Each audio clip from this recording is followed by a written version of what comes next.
할렐루야, 안녕하세요. 오늘 수요 강좌 가운데 함께 참여하신 성도님들을 주의 이름으로 환영하며 축복합니다. 하나님께서 이 한 주간 가운데서도 특별히 대림절 기간을 보내면서 하나님을 더욱더 깊이 묵상하며 예수님을 생각할 때에 그 생각의 그 깊이만큼이나마 하나님께서 주시는 은혜가 더 풍성해지는 12월 대림절 기간 되어지시기를 간절히 소망합니다. 여러분, 2월 14일 무슨 날인지 아십니까? 아마 모두들 아시리라 생각되어집니다. 딱히 정확하게 생각은 나지 않아도 아마 제가 말씀을 드리면 그날 금방 이해를 하실 터인데요. 매년 2월 14일은 우리가 발렌타인데이로 기억을 하고 있습니다. 사랑하는 사람들이 초콜릿을 주고 받으면서 그렇게 사랑의 마음을 표현하는 날로 2월 14일을 우리는 발렌타인데이로 기억을 합니다. 그래서 발렌타인 시즌이 가까워지면 발렌타인의 상징이 되는 빨간 하트가 도로 곳곳에 또 여러 많은 초콜릿을 판매하는 곳곳에 상징처럼 그렇게 우리에게 눈여겨볼 수 있게끔 도드라지는 것을 우리가 기억합니다. 그런데 여러분, 본래 발렌타인데이의 유래는 원래는 초콜릿을 주고받는 그런 날이 아니었습니다. 초기 기독교였던 270년 2월 14일에 성 발렌투스가 순교한 일을 기념하여서 발렌티누스의 제자들이 그 스승의 순교를 기억하며 그날을 폭력의 날로 기념하고 또한 빨간 하트가 그 폭력에 대하여서 저항하는 상징이 되었습니다. 피의 순교의 날이라는 것을 제자들이 알리는 것이었죠. 그런데 그 피의 순교의 날이었던 그 빨간 하트의 상징이 수백 년, 수천 년의 세월이 지나가면서 또한 상술과 혼합이 되면서 이제는 사랑과 이성 간의 축제로 그렇게 풍속이 바뀌게 되었습니다. 이제 곧 다가오는 크리스마스 또한 마찬가지입니다. 성 니콜라우스가 오늘날 산타클로스로 바뀐 것과 같은 그런 상징이 되어버린 그런 조금 웃지 못할 우푼이라고 그렇게 이야기하나요? 그런 모습과로 조금 변화되어진 시대의 상에 따라서 바뀐 것을 우리는 알고 있습니다. 기독교의 상징이 되는 십자가는 여러분 어떨까요? 본래의 의미가 아닌 다른 의미로서 상징이 되어지고 또 사용하는 경우가 종종 있습니다. 1세기 사람들은 십자가로 대변되는 냉혹한 현실에서 절대로 그 십자가 앞에서 달아날 수 없다라고 하는 반드시 죽음만이 그 모든 것을 끝낼 수 있다라고 하는 형벌의 상징이 바로 십자가였습니다. 반대로 요즘 현대 사람은 어떻습니까, 여러분? 액세서리 정도로 그렇게 치부하고 여기는 경우가 많습니다. 가장 보편적으로 사용되는 메달이 십자가 귀걸이, 십자가 목걸이, 심지어는 십자가 모양으로 문신을 하는 경우, 이것은 신불신을 떠나서 예수를 믿지 않는 사람들 또한 가장 많이 팔리는, 마치 성경이 베스트셀러가 되어진 것처럼 십자가 역시 그렇게 큰 의미 없이 사용되어지는 그런 경우들도 있다라고 하는 것입니다. 그러나 여러분, 우리 그리스도인은 십자가를 예수님의 죽음이 성취한 모든 것을 나타내는 상징물로서 사용을 합니다. 수세기에 걸쳐서 구약 시대 때부터 이스라엘 성막과 훗날 예루살렘 성전 번제단에서 드려졌던 많은 희생 제물들을 대신한 것을 암시하는 것이 바로 우리에게는 십자가입니다. 그리고 지금의 그리스도인들에게는 십자가는 예수 그리스도의 대속과 구원의 은혜를 기억하는 상징이 되고 있습니다. 그래서 오늘 이 시간에는 레위기에 묘사된 처음 세 종류의 희생 제사를 구체적으로 살펴보려고 하는데요. 먼저 번제는 하나님 앞에서 백성들이 죄를 제거하기 위한 것으로 속죄하는 것이라고 이야기를 합니다. 그리고 둘째, 소제는 하나님과 이웃을 섬기도록 이스라엘을 회복시키기 위해서 예배를 회복하기 위한 제사로 드려진 제사였습니다. 예배였습니다. 세 번째로, 하나님과 화해하기 위해서 화목제는 그렇게 드려지는 것이었는데요.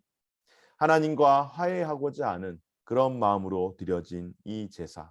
그래서 오늘 이 시간에는 우리는 그리스도의 최종적인 희생 제사에 힘입어서 하나님 앞에서 우리 죄가 사해진 것과 더불어 하나님이 주신 사명대로 그분을 섬길 자유와 하나님과의 관계 회복을 기념할 수 있음을 믿고 속죄제의 의미를 함께 살펴보는 시간을 가지려고 합니다.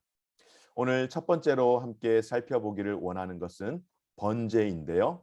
번제는 무엇인가? 죄를 없애려면 속죄해야 한다라고 하는 것입니다. 하나님께 드리도록 특별히 규정된 첫 번째 동물 제사는 어떠한 방법으로 드리는 제사인가?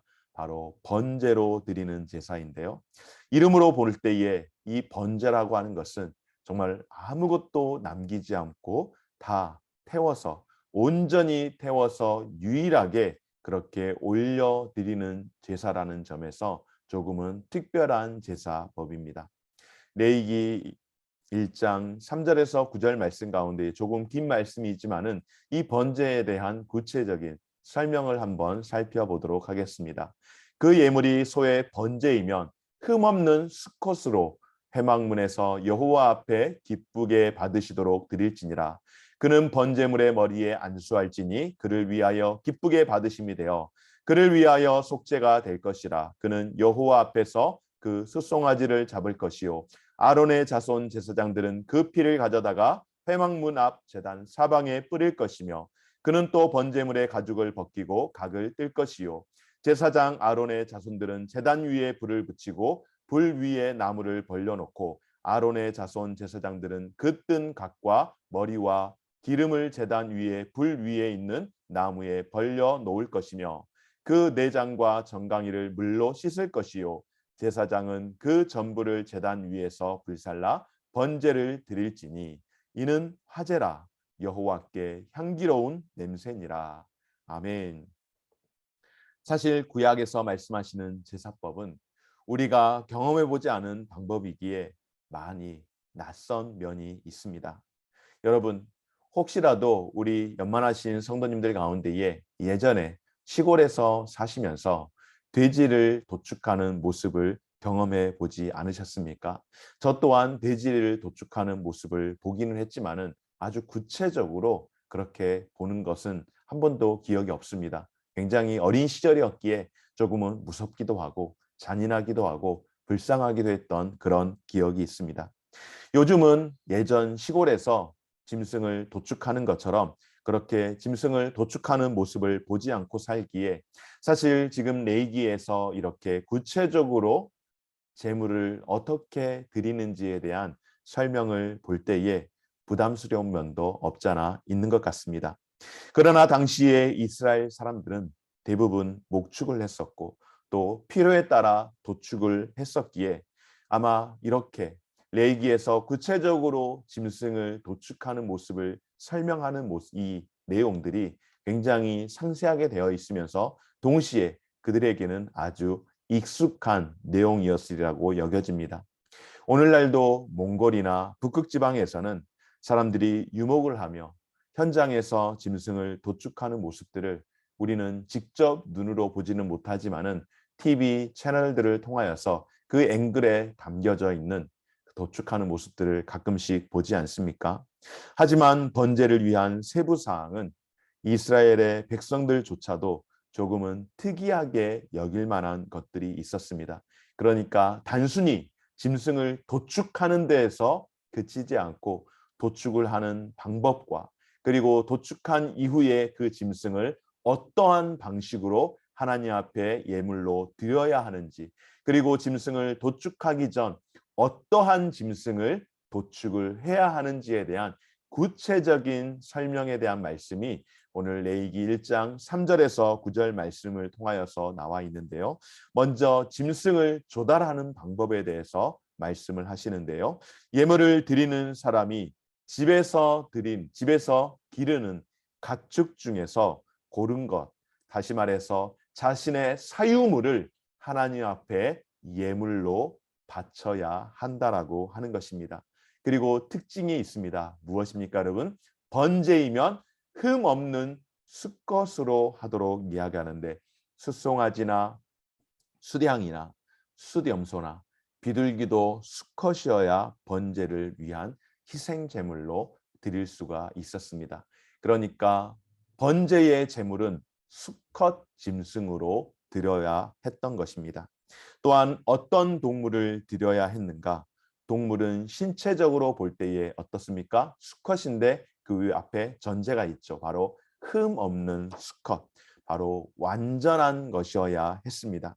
따라서 여러 많은 짐승들 가운데에 흠결이 있는 짐승이 있겠죠. 다리가 저는 짐승이 있을 수 있을 터이고, 상처가 난 짐승이 있을 터이고, 다른 짐승들에 비해서 조금은 약한 짐승들도 있을 터인데, 이런 여러 종류의 짐승들 가운데에 여러분 어떤 짐승이라고요? 가장 흠이 없는, 가장 완전한 그런 짐승으로 하나님 앞에 드려야만 했습니다. 저는 개인적으로 어렸을 때에 헌금을 하는 일에 있어서 굉장히 많은 도전을 받았습니다. 그래서 헌금을 함에 있어서 같은 지폐, 예를 들어 1,000원짜리 한 장을 하나님 앞에 중학교 때, 초등학교 때, 고등학교 때 헌금을 하더라도 가급적이면 그 헌금하는 돈이 1,000원짜리 한 장이 구겨진 지폐이면 어떻고, 조금은 더 새 것이면 어떻습니까? 어디에 가든 그 1,000원짜리 한 장은 찢어지지 않는 이상, 완전하게 훼손되지 않는 이상 1,000원의 가치를 그대로 합니다. 그럼에도 불구하고 어렸을 때부터 받았던 신앙 교육 가운데 한 가지는 무엇인가? 바로 흠 없는 이 재물을 기인하여서 헌금을 할 때에 1,000원짜리 한 장을 하나님 앞에 헌금으로 드릴지라도 할 수만 있다면은 깨끗한 것으로, 꼭 신권으로 바꾸지 못한다면은 그 가운데 있는 가장 깨끗한 것으로 드리는 그런 신앙 훈련을 받았던 기억이 납니다.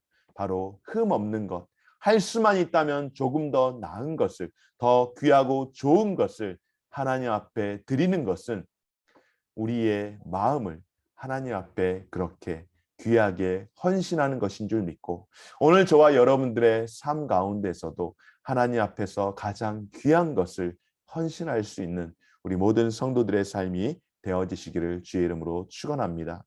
또한 제물을 바치는 곳이 지정된 곳이어야만 했습니다. 어디입니까? 회막문에서 드려야 했습니다. 오히려 지정된 곳이 아니면은 어떻습니까, 여러분? 살인을 하는 것입니다. 하나님께서 짐승을 예물로 드리도록 하셨지만은 하나님만큼 생명에 대한 귀중함을 다루시는 분은 그 어떤 종교에서도 없다는 것을 기억하십시오.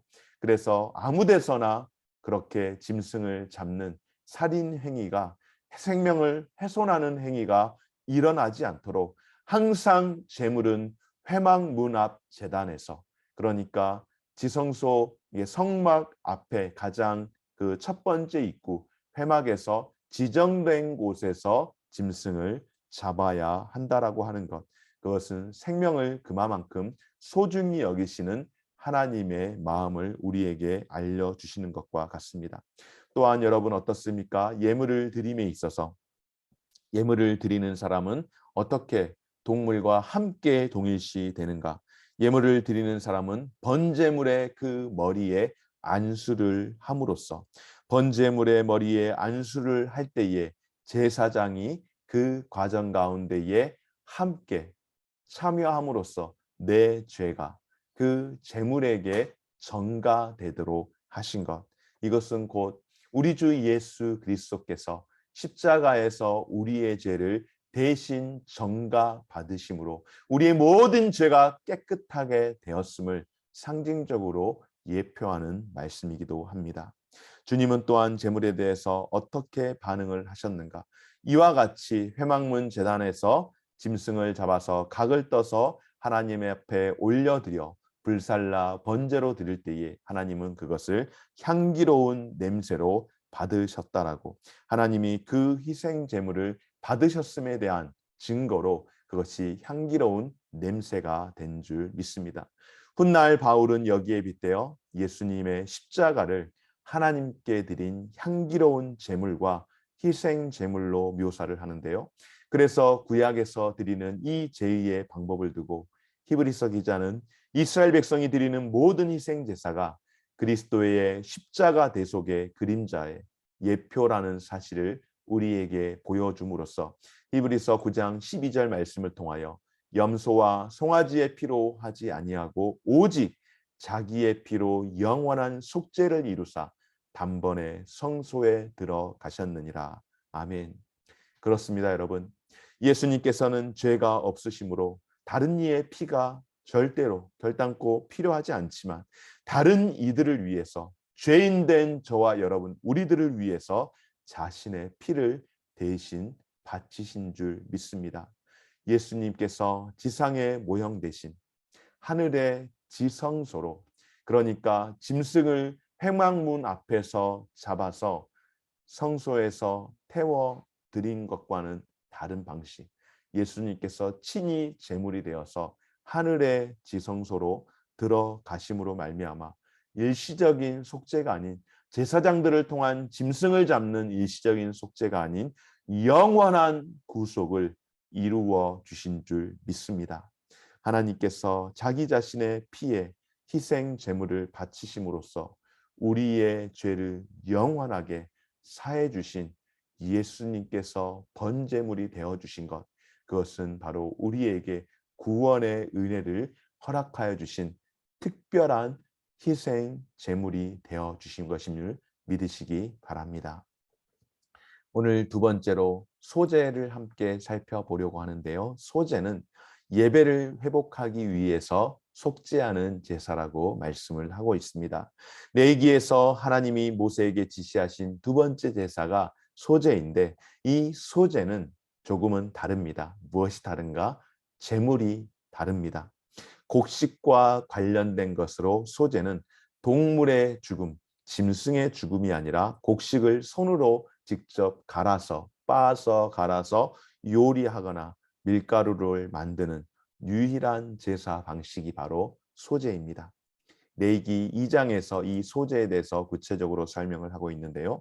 누구든지 소제의 예물을 여호와께 드리려거든 고운 가루로 예물을 삼아 그 위에 기름을 붓고 또 그 위에 유향을 놓아 아론의 자손 제사장들에게로 가져갈 것이요, 제사장은 그 고운 가루 한 움큼과 기름과 그 모든 유향을 가져다가 기념물로 제단 위에서 불사를 지니 이는 화제라, 여호와께 향기로운 냄새니라. 그 소제물에 남은 것은 아론과 그의 자손들에게 돌릴지니 이는 여호와의 화제물 중에 지극히 거룩한 것이니라. 아멘. 번제와 여러분 마찬가지로 소제도 제물을 바치는 자에게 재료 면에서나 준비 면에서나 치루어야 할 대가가 아주 컸습니다. 여기에서 특별히 고운 가루로 예물을 삼으라고 말씀을 하는데요. 이 고운 가루는 어떠한 것을 말하는가? 단순히 밀가루를 아주 곱게 빻아서 드리는 것인가? 아니요, 꼭 그렇지 않습니다. 고운 가루는 사실 감람류나 유향, 여기에 말씀이 나와 있죠. 고운 가루로 예물을 삼 때 그 위에 무엇을 붓고? 기름, 감람류를 붓고 그 위에 유향 등을 부어서, 그러니까 값비싼 재료가 들어가야 하는 것이 바로 소제물입니다. 하나님께서 자기 백성에게 동일하게 번제에서 흠 없는 것을 요구하셨던 것처럼 이 소제물 가운데에서도 하나님의 공통점은, 하나님이 우리에게 요구하시는 것은 무엇인가 하는 값진 것, 단순히 비싼 것을 이야기하는 것이 아니죠. 비싼 부분들도 분명 들어가지만은 귀중한 것, 소중한 것, 정말로 가장 좋은 것을 하나님 앞에 먼저 드리도록 최선의 예물을 하나님께서는 백성들에게 요구하셨고, 오늘 저와 여러분들이 우리가 짐승을 매번 잡아서 드리거나 또한 곡식을 빻아서 이렇게 하지 않지만 우리가 드리는 예물, 주일 헌금이든 11조 헌금이든 여러 많은 제목의 헌금을 드릴 때에 그냥 내가 있는 것 얼마 드리는 것이 아니라 가장 귀하고 가장 정성스럽게 하나님 앞에 예물을 드려야 하는 것인 줄 믿습니다. 번제와 마찬가지로 소제에서 이렇게 드리는 이 예물, 이 소제물 조금은 더 구체적으로 살펴본다면 주님께서 기념물로서 제단에 불살라 드리도록 그렇게 말씀하는데요. 이는 바치는 자가 어떠한 마음이어야 하는가? 바로 하나님께 자신을 은혜로 기억해 달라고 하나님께 요청하는 제사의 목적 중 하나임을 우리에게 말씀해 주고 있습니다. 보리나 밀 같은 다양한 곡식들이 수확되기 전 시작이 되어지면 가장 처음 익은 것, 첫 열매로 특별 소제를 하나님 앞에 드려야 했던 것입니다. 여러분들이 삶을 살아가면서 헌금을 할 때에 혹시 첫 열매의 헌금을 드려보신 분들이 계십니까? 하나님께서 우리에게 첫 열매를 요구하고 계십니다. 구약의 산물이라고 여러분 그렇게 여기시겠습니까? 아니요, 그렇지 않습니다. 우리의 믿음의 고백은 그 구약의 산물이 아니라 그 구약 시대 때부터 지금까지 첫 예물은 계속해서 우리에게 말씀합니다. 첫 열매가 되어서 우리에게 구원의 그 길을 완성하신 예수 그리스도, 이 첫 예물은 우리에게 있어서 첫 열매는 굉장히 중요한 것입니다. 그래서 우리의 삶을 살아가면서 가장 처음 난 것, 첫 예물을 하나님 앞에 드리는 것, 특별히 직장 생활을 하시면서 우리 이제 직장 생활을 오래 하신 분들은 해당 사항이 거의 없다고 보지만은 처음 직장 초년생으로 그렇게 시작을 할 때에 하나님 앞에 첫 예물, 사회 초년생들도 역시 첫 봉급을 받아서 쓰고 싶고 계획하고 싶은 게 정말로 많으시겠죠. 그러나 하나님 앞에 가장 귀한 것을 먼저 헌신해 보십시오.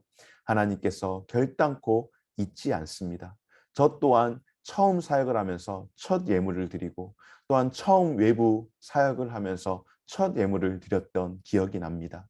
하나님께서 그 이후에 제 삶 가운데에 먹고 마시고 사는 일에 있어서 하나님께서 특별히 고민하지 않게 하셨을 뿐만 아니라 앞으로도 늘 하나님께서 우리의 삶을 그렇게 가장 처음 것 귀한 것을 드리고 헌신하는 이들에게 반드시 하나님은 더 귀한 것으로 은혜로 갚아 주실 줄 믿습니다.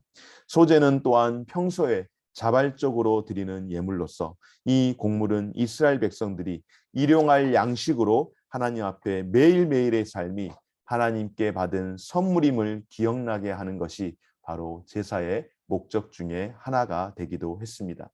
정리를 하자면 이 제사는 하나님을 예배할 수 있게 되었다라고 하는 것과 또한 죄나 질병 때문에 드리지 못했던 예배를 회복함에 대하여서 감사하며 매일매일 하나님 앞에 드리는 매일의 예배를 드리는 그런 자세로서 저와 여러분들이 우리가 매주마다 드리는 주일 예배와 매일 아침마다 말씀을 먹으면서 말씀으로 여는 아침을 통하여서 드리는 매일매일의 예배, 그러니까 늘 예배를 통하여서 하나님 앞에 기뻐하며 감사하는 그런 마음으로 드리는 제물 예배인 줄 믿습니다. 세 번째로 우리가 화목제를 함께 살펴보기를 원하는데요. 화목제는 하나님과 화해하려면 속죄해야 한다라고 하는 것입니다. 율법에 하나님이 레위기에서 지정하신 모든 제사 가운데에 유일하게 화목제만 제물을 바치는 자도 함께 먹을 수 있는 특별한 예식이었습니다. 즉, 이 제사의 목적은 무엇인가 하면 하나님과의 화해로 인간이 하나님과 친교를 누릴 수 있게 하려는 바로 샬롬의 관계가 화목제입니다. 제물을 바치는 자는 제사장 앞에서 역시 흠없는 소나 양이나 염소를 데려오는데 여기에서는 꼭 수컷이 아니어도 괜찮습니다. 암컷도 상관이 없습니다. 레위기 3장에서 말씀하는데요. 사람이 만일 화목제의 제물을 예물로 드리되 서로 드리려면 수컷이나 암컷이나 흠 없는 것으로 여호와 앞에 드릴지니 그 예물의 머리에 안수하고 회막문에서 잡을 것이요 아론의 자손 제사장들은 그 피를 제단 사방에 뿌릴 것이며 그는 또 그 화목제의 제물 중에서 여호와께 화제를 드릴지니 곧 내장에 덮인 기름과 내장에 붙은 모든 기름과 두 콩팥과 그 위에 기름 곧 허리 쪽에 있는 것과 간에 덮인 거풀을 콩팥과 함께 떼어낼 것이요 아론의 자손은 그것을 제단 위에 불 위에 있는 나무 위에 번제물 위에서 살을 찌니 이는 화제라 여호와께 향기로운 냄새니라. 아멘. 화목제물의 규정 또한 다른 제사들만큼이나 상세하게 기록하고 있습니다. 그런데 특징이 무엇입니까, 여러분? 화목제는 번제와는 달리 기름과 내장 일부만을 태웠습니다. 그리고 나머지 모든 부위는 요리해서 그날 그리고 그 다음 날까지 함께 먹음으로써 하나님과 제사장에게 제물을 바친 자 사이에서 친교를 나누는 일종의 공동의 식사로서 함께 예배를 드리고 함께 제사를 드리고 음식을 나누는 바로 하나님과 올바른 관계를 맺는 것을 상징하는데 바로 샬롬의 관계를 우리에게 말씀해 주는 줄 믿습니다. 기도가 응답되었거나 기대하지 않는 은총을 받았을 때 하나님께 감사의 뜻으로 화목 제사를 드렸고 또 특별히 서원을 완수하거나 그러니까 서원을 마치거나 하나님께 감사의 의미로 서원제를 드렸는데 특별히 나실인들은 그 나실인의 기간이 다 끝나면은 하나님 앞에 먼저 이 나실인의 기간 동안 하나님이 주신 기본적인 은혜를 거절했던 그 일에 대해서 하나님 앞에 번제를 드리고 더불어 동시에 화목제를 감사의 마음으로 드렸던 것입니다. 자원하는 사람이 단지 그렇게 하고 싶어서 드리는 자원제, 바로 이것이 바로 화목제라고 할 수 있습니다. 오늘 저와 여러분의 삶 가운데에 이 화목제라고 하는 것, 하나님 앞에서 감사하는 것이죠. 우리가 매일매일의 삶을 하나님 앞에서 지켜주심에 대해서 감사하는데 신약에서 무엇이라고 말씀합니까? 범사에 감사라고 말씀을 하지 않습니까? 이렇게 특별히 우리가 감사할 만한 그런 기도 제목이 있을 때 그렇게 감사의 특별한 시간들을 올려드리지만은 오늘날 신약으로 우리가 돌아왔을 때에 어떤 특별한 일이 있어서만이 아니라 오늘 내 삶 자체가 특별한 하나님의 은혜를 기억하고 매일매일 그렇게 감사의 마음으로 하나님 앞에 헌신하고 물질을 드리는 것, 이것이 오늘날 우리가 하나님 앞에 드리는 화목 제물의 그런 또한 모습인 줄 믿습니다. 이제 말씀을 정리하려고 합니다. 결론 한번 제가 읽어드리겠습니다. 번제는 하나님 앞에서 죄를 제거하는 것을 상징합니다. 소제는 이스라엘을 회복시켜 하나님과 이웃을 섬기게 해줍니다. 화목제는 하나님과 백성 사이에 화해가 일어났음을 보여줍니다. 그러나 이것은 단지 예표일 뿐입니다. 이스라엘 백성은 참된 속죄 제사, 즉 예수님의 피 흘린 죽음을 고대하고 있습니다. 도입부에서 언급했던 발렌타인데이의 원래 주인공인 발렌티누스가 속죄 제물로서 예수님의 죽음을 의미를 얼마나 반영했는지는 우리는 잘 모릅니다. 왜냐하면 지금 발렌타인데이는 그때의 그 순교의 어떤 죽음이라기보다는 이 하트가 단순히 남녀 관계에서 이성 간의 사랑을 주고받는 그런 관계로 조금은 많이 바뀌어버리지 않았습니까? 다만 우리가 알 수 있는 한 가지는 세상을 위한 예수님의 빨간 하트, 예수님께서 이 땅을 위해서 이 땅 가운데의 많은 성도들을 위해서 흘리신 그 죽음의 하트, 사랑의 하트, 그 심장, 예수님 자신의 죽음이었다는 점을 우리가 기억했으면 좋겠습니다. 주님은 사랑으로 자신을 바치셨는데 누구를? 저와 여러분들을 사랑하심으로 바치신 줄 믿습니다. 그로 인해 우리는 그리스도의 최종적인 희생 제사에 힘입어 하나님 앞에서 우리의 죄가 사해진 것과 하나님이 주신 사명대로 그분을 섬길 자유와 하나님과의 관계 회복을 기념할 수 있게 되었으며 더불어 다른 이들을 섬김으로써 하나님을 자유롭게 섬기도록 우리를 부르신 줄 믿으시기 바랍니다. 여러분, 중요한 이야기입니다. 우리가 관계 회복을 통하여서 어떻게 되었다고요? 다른 이들을 섬김으로써 하나님을 자유롭게 섬기도록 저와 여러분들이 부름받았다는 사실을 기억하고 하나님의 그 부르심 앞에 오늘도 그 부르심의 그 소명을 따라 삶을 살아갈 수 있는 저와 우리 모든 성도님들이 되어지시기를 주의 이름으로 축원합니다. 오늘 여기까지 함께 해주신 우리 성도님들의 수고에 감사드리며 늘 삶 가운데서 하나님을 예배하는 예배자의 삶이 되시되 하나님 앞에서 늘 우리의 죄를 자복하고 또 늘 우리가 하나님 앞에 예배할 수 있음에 감사하며 우리의 일상의 범사 가운데에 늘 하나님 앞에 감사의 마음을 가지고 살아갈 수 있는 저와 우리 모든 성도들의 삶이 되어지시기를 주의 이름으로 축원합니다. 함께해 주셔서 감사합니다.